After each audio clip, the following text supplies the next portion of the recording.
Hi ஒருவன். So 12th standard chemistry ரொம்ப இம்பார்ட்டண்ட்டான 5 மார்க் தான் பார்க்க போகிறோம் இந்த வீடியோவில். இப்போ 5 மார்க் படிக்கிறனால என்ன பிரயோஜனம், அதாவது டேரக்ட் 5 மார்க் படிக்கிறனால என்ன பிரயோஜனம் அப்படின்னு பார்த்தீங்கன்னா, நான் ஆல்ரெடி 70 போடுற மாதிரி ஒரு வீடியோ போட்டிருந்தேன் இல்லையா. அதில் ஸ்கிப் பண்ணாமல் எல்லாமே படிச்சிங்கனாலே ஒரு 65, 66, 67 கிட்ட எடுத்துடலாம்.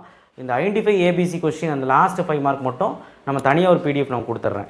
மித்தபடி கம்பல்சரி முதல் கொண்டு நியூமெரிக்கல் ப்ராப்ளம் எல்லாமே அந்த பிடிஎஃப்ல நான் கொடுத்துருக்கிறேன். இருந்தாலும் இன்னொரு வாட்டி நான் நியூமெரிக்கல் ப்ராப்ளம் தனியாக ஒரு வீடியோ போடுறேன். ஸோ இப்போ வந்து பார்த்திங்கன்னா இம்பார்ட்டன்ட் 5 மார்க் இது எதுக்கு அப்படின்னா, 30 மார்க் பக்கம் நம்ம வந்து ஈஸியாக எடுக்க முடியும். எப்படின்னா ஒரு 3லேருந்து 4 5 மார்க் டேரக்ட் 5 மார்க் வரும். 3 5 மார்க் கன்ஃபார்ம் 99.9% 4 5 மார்க் வந்துடும். இல்லைனா 4வது மிஸ் ஆச்சு ஏபின்னு கேட்டானா உங்களுக்கு தெரியும் 5 மார்க் எப்படி கேட்பான், ஏபின்னு கேட்பான். 3 5 மார்க்காவது ஒரு டேரெக்டாக அட்லீஸ்ட் ஏபின்னு போடுறதுல இதில் ஏதாவது ஏல 3 மார்க், பியில் ஏதாவது 2 மார்க் கேட்பான். ஸோ அந்த மாதிரி பார்க்கும்போது ஒரு 3 5 மார்க் அப்படிங்கிற மாதிரி வரும், இல்லை 4 வரலாம். அண்ட் 3 மார்க்லையும் ஏதாவது 2-3 கொஸ்டின்ஸ் வரக்கு வாய்ப்பு இருக்குது. நான் அந்த மாதிரி மான்ஸ் ப்ராசஸ் எல்லாம் 3 மார்க் தானே, அந்த மாதிரி வரக்கு வாய்ப்பு இருக்குது. அப்படி பார்க்கும்போது கிட்டத்தட்ட ஒரு 15லேருந்து 18 மார்க் பக்கம் எதிர்பார்க்கலாம் இதில். ப்ளஸ் 1 மார்க் நீங்கள் ஒரு 10லேருந்து 12 கரெக்ட் ஆகிட்டீங்கன்னா 30 மார்க் பக்கம் எடுக்கலாங்கிறது தான் நான் இப்போ சொல்ல வந்தது. கெமிஸ்ட்ரி எல்லோரும் போடுறாங்களா 5 × 5 25, அந்த மாதிரிலாம் எடுக்கவே முடியாது. அது வந்து ஏபி கொஸ்டின்ஸ் தான் கேட்பான். ஏல ஒரு கொஸ்டின், பியில் ஒரு கொஸ்டின், ஏல வேறு லெசன், பியில் ஒரு லெசன், அப்படி தான் கேட்பான். ஸோ அப்போ டேரக்ட் 5 மார்க்னால் இதுதான். ஃபஸ்ட்டு இது முடிக்காதவங்களாம் கம்ப்ளீட் பண்ணிடுங்க, நல்லா படிக்க முடியாதவங்களாம் கம்ப்ளீட் பண்ணிடுங்க, அவங்களுக்கு தான் இது உதவும். அப்போ சப்ஸ்கிரைப் பண்ணலாம் பண்ணுங்கள், அந்த கீழே பெல் ஐக்கனை கிளிக் பண்ணி வாட்ஸ்அப் சேனல் லிங்க்கில் வந்து ஜாயின் பண்ணுங்கள். ஒரு சில கொஸ்டின் இந்த பிடிஎஃப்ல இல்லை, ஒரு 4 கொஸ்டின் இல்லை, அது மட்டும் நோட் பண்ணிக்கிறீங்களா?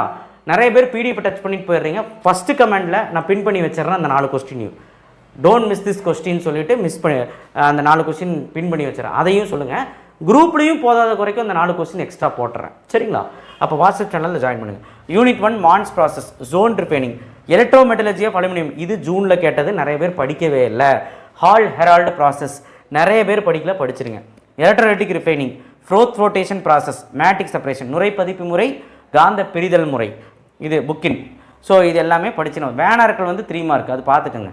யூனிட் 2 வந்து டைபோரான் கேட்டினேஷன் ப்ராப்பர்ட்டி. அடுத்து யூனிட் 3ல ஸ்ட்ரக்சர் ஆஃப் அமோனியா, அமோனியாவின் அமைப்பு, டெக்கன்ஸ் முறை, டெக்கன்ஸ் ப்ராசஸ், குளோரினை தயாரிக்கிறது. 3.3.4 interhalogen compound and properties. So இடைநிலை ஹாலஜன் சேர்மங்களின் பண்புகள் அண்டு டெஃபினிஷன். அடுத்து யூனிட் 4 லாந்த்ரைன் ஆக்ட்ரைன், 5 பாயிண்ட்டு.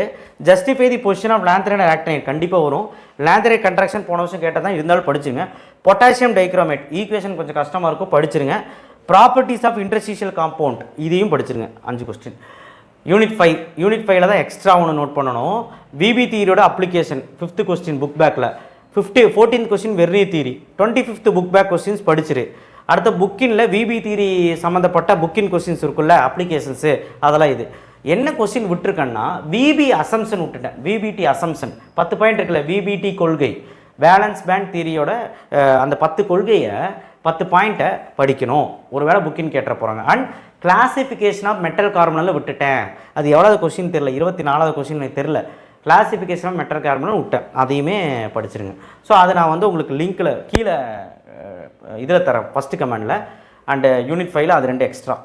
அதுக்கப்புறம் யூனிட் 6ல் கிறிஸ்டலைன் அமார்ஃபஸ் படிச்சிருங்க. Hexagonal close and cubical close அந்த difference, tetrahedral voids, octahedral voids, Schottky Frenkel படிச்சிருங்க. புக் பேக் இங்கே நோட் பண்ணியிருக்கேன்.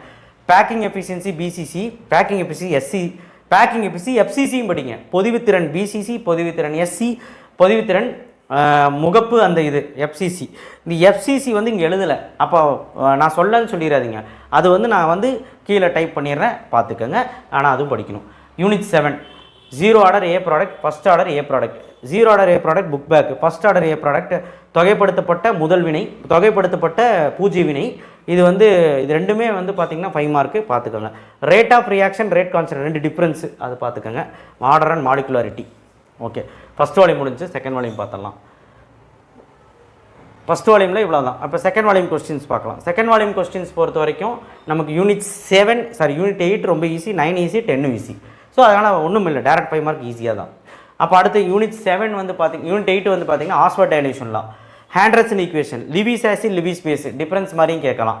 ஸோ யூனிட் 9ல் வந்து பார்த்தீங்கன்னா கொல்ட்ராஸ்ட்லாம் அதோட அப்ளிகேஷன், ஃபஸ்ட் அப்ளிகேஷன், நெர்ன்ஸ்ட் சமன்பாடு, H2O2 ஃபியூல் செல்.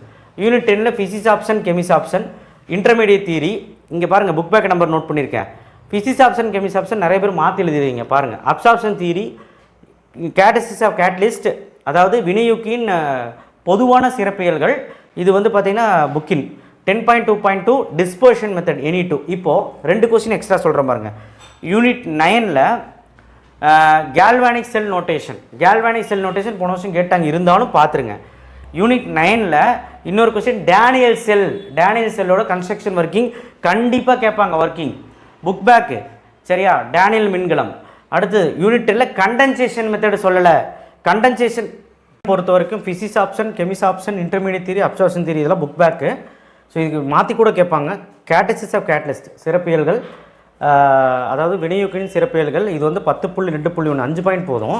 10.5.2 dispersion method any 2 type method போதும். Electro dispersion method first 2 types. அதுக்கப்புறம் வேதி முறைன்னு ஒன்று இருக்குது, அதாவது கண்டென்சேஷன் மெத்தட். அதை நான் இங்கே எழுதலை, தயவுசெய்து கண்டென்சேஷன் மெத்தட் நோட் பண்ணி வச்சுக்கோங்க. அதே மாதிரி இங்கே டேனியல்ஸ் எல்லாம் விட்டுறாதீங்க. 9th லெசன் அவ்வளோதான், மித்தபடி எந்த சேஞ்சும் கிடையாது. 11th லெசனில் விட்டுற மாரி லூகாஸ். டிஎன்ஜி ஆக்ரோலின் வந்து ஆஷுவல் ஏபியில் போட்டு கேட்கலாம். ஃபீனால்ஸ் வந்து டவுஸு, குமைனு, ஷார்டன் மாமனு, வில்லியம்ஸ் இந்த சீத்திரு, கோல்ஸு, ரீமட்டிமன், கப்ளிங், தேனின், இதெல்லாம் ஜென்ரலாகவே ஏபின்னு போட்டு கேட்க வாய்ப்பு இருக்குது. ரியாக்ஷன் ஆஃப் கிளைகால், கிளைகாலில் ரியாக்ஷன் 3-4 ரியாக்ஷன் இருக்கு இல்லையா, அதில் இந்த ரியாக்ஷன்ஸ் எல்லாம் ஏபின்னு போட்டு கேட்க வாய்ப்பு இருக்குது. 12வது கொஸ்டின் யூனிட் 12 வந்து aldol mechanism, Cannizzaro mechanism, reducing action of formic acid, அதாவது ஃபார்மிக் அமிலத்தின் ஒடுக்க பண்பு, அதாவது ஒடுக்க மாற்றங்கள். அதாவது இது வந்து ரொம்ப ரொம்ப இம்பார்ட்டன்ட். சரிங்களா? நிறைய பேருக்கு இது தெரியறதே கிடையாது. இது வந்து பார்த்திங்கன்னா கார்பாக்சிலிக் அமிலம்னு ஒரு கார்பாக்சிலிக் ஆசிட் செக்ஷனில் இருக்கும். 12வது லெசனில் பார்த்துக்கோங்க. யூனிட் 13 2, 7, 6 புக் பேக்கில் 6வது நேமிங் ரியாக்ஷன் ஃபுல்லாக important. Gomberg, Gabriel, diazotisation, coupling reaction, Gabriel, mustard oil, carbylamine, Hoffmann ammonolysis எல்லாமே important. Unit 14 DNA, RNA, glucose structure, fructo structure. நிறைய பேர் இது படிக்கிறதே கிடையாது, கொஞ்சம் படிச்சுக்கோங்க. யூனிட் 15 நைலான் 2, நைலான் 6 மேபி ஒரு டேரக்ட் 5 மார்க்கில் கேட்கலாம். பியூனாயன், பியூனாயஸ் ஈக்குவேஷன்ஸோட யூசஸோட கேட்கலாம். Nylon 6, nylon 6, 666 vulcanisation of rubber 3 mark தான். Mechanism of soap and detergent 5 மார்க்கில் கேட்கலாம். ஸோ இதெல்லாம் தாங்க டேரக்ட் 5 மார்க் கேட்க வாய்ப்பு இருக்குது. இன்பில்ட்டாக 3 மார்க்கும் நான் கொடுத்துருப்பேன். ஸோ எப்படி வேணாலும் கேட்கலாம். ஸோ டேரக்ட் 5 மார்க் நான் சொன்ன மாதிரி 3 அல்லது 4 கேட்பாங்க. ஆல் தி பெஸ்ட், நல்லபடியாக படிங்க. ஸோ நெக்ஸ்ட் வீடியோவில் லாஸ்ட் மினிட் கொஸ்டின்ஸ் நான் போடுறேன். அண்ட் நம்ம சேனலை சப்ஸ்கிரைப் பண்ணி வச்சுக்கோங்க. தேங்க்யூ.